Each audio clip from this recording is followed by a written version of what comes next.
everyone, and good afternoon to all of you. This is our 16th day of 75 days lead coding challenge, and today we have problem which name is find the original array of prefix or lead coding 2433 problem. So before going forward in this video, please make sure that you have liked and subscribed to this channel. And it's my advice to all of you that please read the problem and make the intuition in your mind, then do the code by yourself. It will be very beneficial for you. And then see the video. If you will stuck at some point, then see the video. It will be useful for you. Otherwise, see the video and do the code, it's not very much useful for you. So please do the code by yourself, then see. So let's read the problem statement. Problem is saying that we have given an integer array prefix of size n. We have to find the return the array AR of size n that satisfy prefix of I equals to AR of 0, XOR AR of 1, XOR AR means उनका जो elements का जोर करके जो आ रहा है ना, वो प्रीफिक्स ऑफ आई होना चाहिए. We have given a prefix, मतलब हमको प्रीफिक्स दे रखा है ना. और हमको ऐसे एलिमेंट्स फाइंड करते हैं जिनका जोर करने से वही प्रीफिक्स वाला एलिमेंट आए. अब मैंने पहला एलिमेंट ले लिया, means I am taking the first element of prefix 5. 5 will be as same as the output. So इसमें चेंज कुछ भी नहीं होगा, तो 5 5 ही रहेगा. फिर मैंने लिया 5 और 7. अगर मैं 5 और 7 का जोर करता हूँ तो मेरे पास 2 आता है. ठीक है, 2 आ गया. फिर इन तीनों का जोर करता हूँ 5 7 2 का, फिर 0 आता है. फिर 5 7 2 3 का जोर करता हूँ, फिर ये आता है 3. So how we are taking the elements 5, then 5 7, then 5 7 2. So there is any intuition for this? Yes, we have an intuition for this. So what is the intuition? Let's see. So for intuition part, please see this.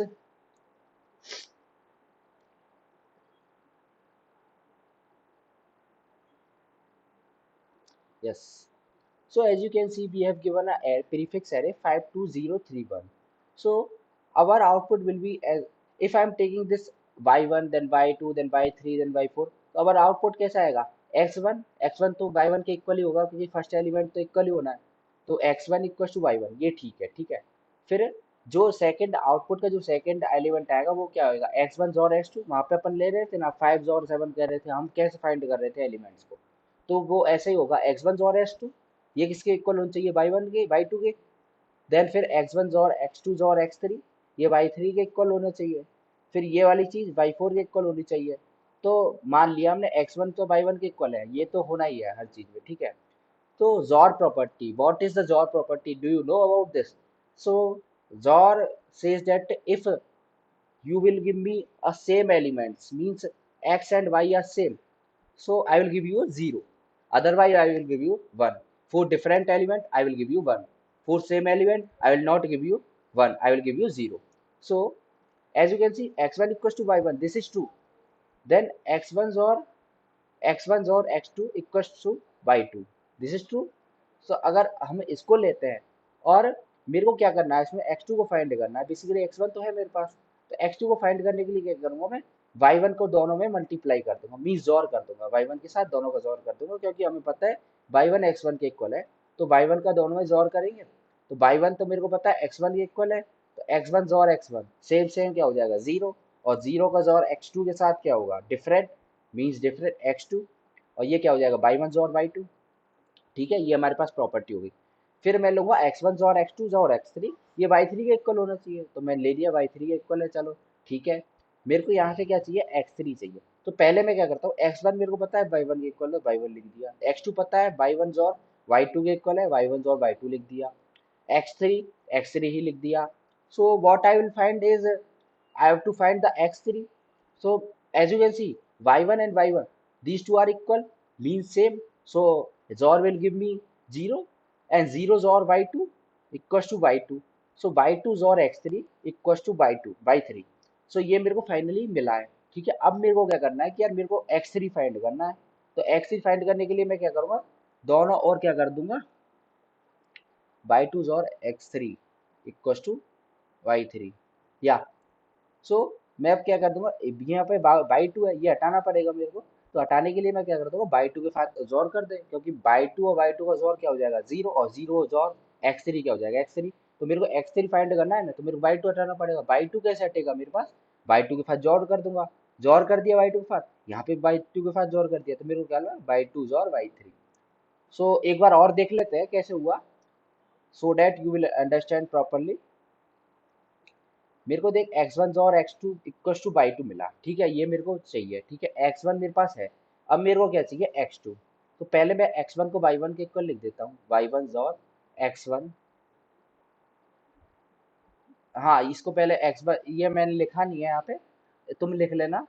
ये x one को by one और x to, अभी मैंने multiply नहीं किया है। अब मेरे को क्या चाहिए, एक्स टू चाहिए। एक्स टू कैसे मेरे को मिलेगा, मैं बाई वन को हटा सकता हूँ, जब बाई वन को हटाने के लिए उसका ही उसके साथ जोड़ ले लो, बाई वन जोड़ कर दो दोनों साइड, तो ये मिल जाएगा। So finally what I will find is कि एक्स वन है बाई वन के इक्वल, और ये वाला है ना जो एलिमेंट है एक्स टू, बाई टू और बाई वन के इक्वल, मीन्स प्रीवियस उस एलिमेंट के इक्वल और उसके प्रीवियस एलिमेंट के दोनों के जोर के इक्वल।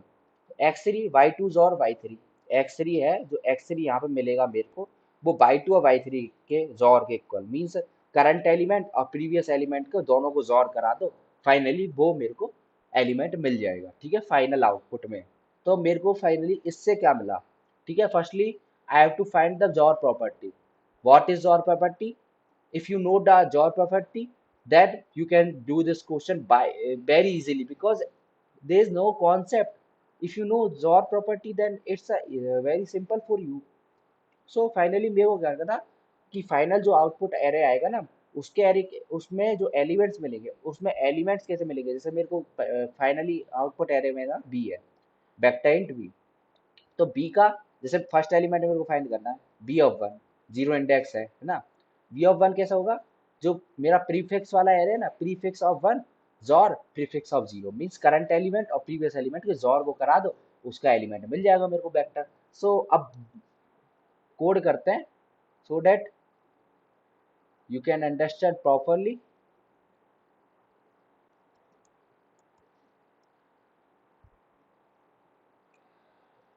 Let's open recording. हाँ, so firstly what I will do, मेरे को फाइनली क्या करना है, मेरे को वेक्टर रिटर्न करना है, क्योंकि ये वेक्टर फॉर्म है ना, तो ये वेक्टर बना लेते हैं अपन, क्या करते हैं, वेक्टर इंट बी। यहाँ याद रखना, साइज मत दे देना, ठीक है, अगर तुम साइज दे दोगे ना, जैसे प्री ये मैंने लिख दिया यहाँ पे int n equals to prefix dot size, अगर तुम साइज दे दोगे तो गड़बड़ यहाँ होगी, क्योंकि मेरे को देखो अपन को पता है कि प्रीफिक्स का जो फर्स्ट एलिमेंट है वो भी अपना आउटपुट का फर्स्ट एलिमेंट रहने वाला है, तो मैं क्या करूँगा, आउटपुट में पुश करा दूंगा B dot push back of prefix of zero वाला एलिमेंट, मीन्स स्टार्टिंग वाला एलिमेंट मैंने पुश करा दिया। नाउ मैं अब क्या करूँगा, अगर मैं यहाँ पे साइज दे देता ना, अगर इसको साइज दे देता मान लो एन, तो ये जीरो वाला एलिमेंट है ना, सारे साइज में जीरो फिल हो जाता, सो वो गड़बड़ हो जाती। सो अब मैं ट्रेवर्स करूंगा, मैंने जीरो वाला तो फिक्स कर लिया, वेक्टर में जीरो तो पुश हो गया मेरे में स्टार्टिंग एलिमेंट। सो अब for and equals to one to i less than n then i plus plus. अब मेरे को क्या करना है, कि वेक्टर में जो पुश करना है ना, वेक्टर डॉट पुश बैक, मेरे को क्या करना है, करंट एलिमेंट और प्रीवियस एलिमेंट का जोर करके प्रीफिक्स वाले में, तो प्रीफिक्स ऑफ आई जोर prefix of I minus one, I minus one, done. और फाइनली मैं क्या करूँगा, रिटर्न करा दूंगा, रिटर्न बी। ये इतना सा सिंपल कोड है, इसमें मीडियम लेवल लिख रखा है, मेरे को तो इजी लगा, क्योंकि इसमें if you know the XOR property then you can do this question in 2 or 3 minutes. So let's say run this code. It is working perfect. Let's say submit this code. As you can see, it is working perfect. Huh?